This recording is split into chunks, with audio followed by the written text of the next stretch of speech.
Bonsoir à tous, nous sommes le mercredi 9 novembre 2016. Bienvenue pour cette nouvelle édition du 7-8. Les invités, rencontre avec celles et ceux qui font l'actualité dans le département. Et aujourd'hui, vous entendrez Sylviane Ponce, professeure de lettres classiques au lycée militaire de Saint-Cyr, le lycée qui fêtait il y a quelques jours ses 50 ans. Notre invité nous parlera notamment de l'histoire de l'établissement. Marie Blanchère, animatrice de la filière AVC de l'hôpital Poissy-Saint-Germain pour l'Agence régionale de santé, viendra elle nous parler d'un bus qui a pris la route aujourd'hui, un bus qui sillonne les Yvelines pour sensibiliser le public sur les accidents vasculaires cérébraux. Et enfin, rencontre avec Arnaud Ulrich, l'un des cofondateurs de la boîte à champignons, une entreprise francilienne qui vient de s'installer dans les Yvelines et qui permet aux particuliers, aux chefs étoilés de cultiver des champignons dans leur cuisine. Mais on débute avec le lycée militaire de Saint-Cyr, l'école qui fêtait la semaine dernière ses 50 ans. Mais l'établissement a été pourtant créé il y a 3 siècles. Nous avons rencontré Sylviane Ponce, professeure de lettres classiques, qui nous raconte justement cette histoire, cette très ancienne histoire. Alors 50 ans cette année de la création de cet établissement à Saint-Cyr-l'École, ça m'inspire beaucoup de choses pour les élèves eux-mêmes parce que c'est important pour eux de commémorer un événement tel que celui-ci puisque leur histoire entière et leur force dans l'établissement reposent justement sur cette histoire qui ont fait l'enseignement à Saint-Cyr-l'École.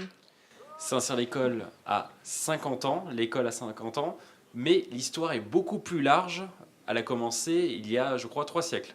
Voilà, c'est ça, précisément 330 ans, puisque c'était en 1686 que Madame de Maintenon, qui était l'épouse du roi Louis XIV, l'a influencé pour créer un établissement pour jeunes filles. Cette fois-ci, c'était exclusivement des jeunes filles, les demoiselles de Saint-Cyr, comme on les appelait, de la maison royale de Saint-Louis, avec une volonté pédagogique tout à fait nouvelle à cette époque-là. Donc c'est une histoire beaucoup plus ancienne et c'est un lieu qui est habité depuis 3 siècles. Et est-ce que vous avez des anecdotes à raconter sur Saint-Cyr-l'École ? Alors des anecdotes, il y en a plusieurs qui sont amusantes, une ancienne peut-être et une plus moderne. Une ancienne, celle de Madame de Maintenon au moment de la création de cet établissement, puisque on a par exemple l'hymne national anglais qui a été créé quand même dans ces murs par les demoiselles de Saint-Cyr, qui ont chanté un petit hymne pour Louis XIV lorsqu'il est venu les visiter, et écrit par Lully, et Handel était là, et a entendu cet air-là, plus ses paroles, et les a reproduites en Angleterre, ils en ont fait leur hymne national. Une autre anecdote pour montrer justement tout cet écart de siècle, lorsque le 4 novembre 1966, ce jour de l'inauguration de cet établissement par le ministre des Armées, Pierre Messmer, il neigeait, alors qu'aujourd'hui il pleut, hélas, et l'hélicoptère du ministre est arrivé au milieu d'un nuage de neige. Aujourd'hui, ce n'est pas le cas, mais ça sera de la pluie. Il est sur la route depuis ce matin. Un bus de l'Agence régionale de santé sillonne le département. Ce bus est là pour sensibiliser le public à l'AVC, l'accident vasculaire cérébral, un accident qui touche une personne toutes les 4 minutes en France. Il fera une étape le 21 novembre prochain à Montigny-le-Bretonneux. Écoutez à ce propos Marie Blanchère, animatrice de la filière AVC à l'hôpital Poissy-Saint-Germain. Nous l'avons rencontrée à l'occasion d'un concert pour récolter des fonds pour financer ce bus. Il faut informer autour de l'AVC. Oui, c'est essentiel. Beaucoup de gens ne savent pas reconnaître les signes et arrivent trop tard à l'hôpital. Donc on organise l'Agence régionale de santé avec l'association France AVC et avec le soutien aussi des 2 hôpitaux des Yvelines, donc l'hôpital de Versailles et l'hôpital de Poissy-Saint-Germain, organise une campagne de prévention et de dépistage de l'AVC. Donc on va partir en bus, donc il va y avoir une équipe de spécialistes de l'AVC à bord, des infirmières, des médecins, des bénévoles. Alors l'AVC, c'est un accident vasculaire cérébral donc, qui touche un vaisseau du cerveau. Et soit le vaisseau est bouché par un caillot, soit il est abîmé et il y a une hémorragie qui se répand dans le cerveau. Donc c'est quelque chose de soudain et qui n'est pas une maladie en soi. Alors c'est lié à des facteurs de risque. On a des facteurs de risque qui sont l'hypertension artérielle, un haut taux de cholestérol, le tabac, l'alcool, le diabète. Voilà, il y a plein de choses. Alors, il y a 3 signes qui sont essentiels. à vraiment connaître, c'est la déformation de la bouche, la paralysie d'un membre ou d'un côté du corps. On a le corps qui devient tout flasque, ou on a des problèmes d'élocution, c'est-à-dire qu'on essaye de dire une phrase et on essaye de faire répéter la phrase à la personne qu'on a en face de soi et elle est incapable de parler correctement et de façon intelligible. Peut-être les premiers gestes, les premières actions à faire en tant que simple citoyen. La première chose, c'est de tout de suite noter l'heure de l'accident, parce qu'on va vous le demander immédiatement, parce qu'il y a une question de temps qui s'écoule et qui est importante pour la prise en charge de cet accident, et d'appeler tout de suite le 15. Il n'y a que le SAMU qui est capable de connaître l'endroit où il y a de la place et où il y a l'unité qui est capable de prendre en charge correctement cet AVC. En plateau avec nous à présent Arnaud Ulrich, bonsoir. Bonsoir. Arnaud Ulrich, vous êtes donc le cofondateur de la boîte à champignons, une entreprise francilienne qui vient d'inaugurer son nouveau site dans les Yvelines, à Saint-Non-la-Bretèche plus précisément. Expliquez-nous déjà, qu'est-ce que c'est la boîte à champignons? C'est un nom plutôt amusant pour une société. Expliquez-nous quel est le concept, quel est le principe? La boîte à champignons, c'est la rencontre de passionnés d'agriculture urbaine qui se sont dit on va créer un projet d'économie circulaire et d'agriculture urbaine. D'agriculture urbaine, c'est-à-dire cultiver en ville. Et l'économie circulaire, c'est le fait d'utiliser ce qu'on appelle des déchets pour produire. Nous, on récupère par exemple du marc de café. Et avec ce marc de café, on vient cultiver des champignons pour les chefs étoilés. Donc la boîte à champignons, c'est cette boîte-là qu'on voit à l'écran. Expliquez-nous le processus de cette boîte. Qu'est-ce qu'on trouve dedans? Alors ça, en effet, c'est la version miniature spécialement pour les enfants, la qui pousse, qu'on vient de sortir. C'est un produit qui va vous permettre de cultiver vous-même vos champignons. Donc vous avez à l'intérieur un sac dans lequel vous allez mettre directement votre marc de café, du carton, du mycélium qu'on vous envoie avec la boîte, et vous pouvez cultiver vos champignons en les insérant ensuite dans la boîte. Donc là, vous voyez le sac à remplir avec le marc de café. De la marc à café, vous disiez. Voilà, du marc de café. Et du carton aussi, vous pouvez mettre. Voilà. Et à l'intérieur, vous avez un vaporisateur qui vous permet de faire pousser les champignons une fois que le substrat sera fait. Et du marc à café, vous allez en chercher vous-même aussi dans les bistrots parisiens? C'est-à-dire quoi? Vous allez le soir avec votre fourgonnette chercher du marc à café? Exactement. Nous, chaque semaine, on collecte plusieurs tonnes de marc de café. Ce marc de café, on va d'abord le trier. On va ensuite le mélanger avec différents ingrédients, dont le mycélium, qui est la graine du champignon.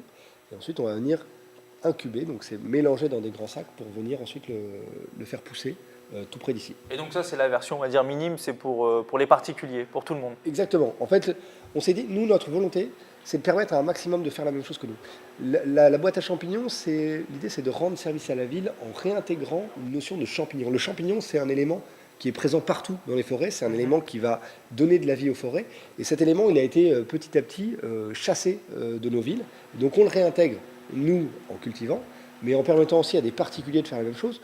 On a développé tout un kit pédagogique pour des écoles, par exemple, donc des instituteurs qui vont aller sur notre site laboîteachampignons.com vont pouvoir trouver tout ce qu'il faut pour expliquer ce que fait le champignon, comment il pousse, comment on déclenche sa pousse, comment on peut soi-même recycler des déchets et cultiver des champignons. On le comprend, vous parlez de recyclage de déchets, qui a une vraie démarche écologique aussi? Clairement. Penser notre manière de produire avec ce qui est à côté de nous. On pourrait aller chercher des copeaux de bois, on pourrait aller chercher de la paille pour produire, mais ce qu'on veut faire, nous, c'est prendre ce qui est à côté de chez nous. Et s'il y a bien une chose qui est disponible en ville, c'est le marc de café. On a plus de 600 000 tonnes de marc de café en France qu'on jette chaque année. Alors, on comprend forcément l'intérêt pour les particuliers d'avoir cette petite boîte chez eux, c'est d'avoir leurs propres champignons. Mais alors, dites-nous comment vous est venue l'idée de créer cette boîte à champignons, de lancer votre affaire comme ça? Vous en aviez marre d'aller dans la forêt, de vous faire mal au dos pour récupérer des champignons? Alors, en fait, on s'inspire de modèles qui existent dans les pays du Sud, en Afrique et en Amérique du Sud notamment, où on cultive de cette manière-là. Alors, nous, on est trois à avoir fondé cette entreprise. Ce qui nous a motivés, c'est pouvoir cultiver simplement à la maison, et c'est aussi pouvoir créer une autre manière organiser une autre manière de produire. Vraiment se dire, voilà, le marc de café, et ce qui est passionnant dans cette affaire, c'est que les champignons produits, grâce au marc de café, sont de super qualité. Nos premiers clients, c'est les chefs étoilés. Justement, c'est une affaire qui marche, vous le disiez, des affaires étoilées, un chiffre d'affaires qui se porte bien. Comment vous expliquez, selon vous, ce succès? Alors, d'abord la qualité des produits. Ouais, parce que c'est un vrai champignon de qualité qui est apprécié par les chefs étoilés. Pourquoi? un champignon qui va avoir 2 fois plus de matière sèche, c'est-à-dire beaucoup moins d'eau que les champignons classiques que vous pouvez cuisiner. Donc vous prenez des pleurotes, vous allez habituellement attendre un certain temps avant qu'elles dégorgent, qu'elles remettent de l'eau. Les nôtres, ayant beaucoup moins d'eau, vont pouvoir être cuisinées immédiatement, être beaucoup plus craquantes, avoir beaucoup plus de consistance et de mâche au goût. Donc ça donne un champignon qui n'a rien à voir. Et je veux dire, tous les chefs avec qui on travaille sont unanimes là-dessus. C'est un produit de super qualité. Après, ce qui plaît, c'est évidemment des produits comme la boîte à champignons. Le fait de pouvoir faire soi-même à la maison ces champignons, ça reste quand même une expérience unique. Voir pousser les champignons, c'est unique. On met ça dans la cuisine. Est-ce que c'est facile de faire pousser les champignons ou alors il faut être un chef étoilé? Alors, c'est très simple et surtout sur notre site laboîteachampignons.com, on a mis plein de tutoriels. Je vous disais tout à l'heure, notre volonté, c'est de partager, c'est de permettre à un maximum de personnes de faire la même chose. Donc, on a créé une vingtaine de tutoriels pour expliquer tel ou tel aspect de la démarche. On vous explique comment il faut faire et on vous explique pourquoi il faut faire ça. Alors une technique un peu amusante, on en parlait tout à l'heure, c'est faire semblant qu'il y a des sangliers pour stresser les champignons. Alors concrètement, on tape, c'est ça, sur le sachet. Voilà. Un champignon, le champignon, il se répand dans le sol. Vous en avez partout dans les forêts, etc. Il se répand dans le sol. Et ce qu'il y a dans le sol et ce qui pousse, c'est exactement la même chose, à la différence d'une graine et d'une plante qui n'ont rien à voir. Là, c'est exactement la même chose. Pourquoi est-ce que le champignon sort de terre? Pourquoi est-ce que le champignon sort de cette boîte? C'est parce qu'il est stressé. Il va sortir pour pousser et pour aller lâcher ses spores et se reproduire ailleurs. Donc, nous, ce qu'on fait, ce qu'on vous invite à faire et ce qu'on vous explique sur les tutoriels que vous trouvez sur notre site, c'est de stresser le champignon. Plusieurs manières pour le stresser. Vous pouvez taper le champignon. Pas besoin de faire le sanglier, rassurez-nous. Non, pas besoin. En plus, je ne sais pas le faire, moi. Donc. Vous tapez le champignon et vous allez le stresser comme s'il y avait un troupeau qui passait dessus. Vous le mettez au froid aussi.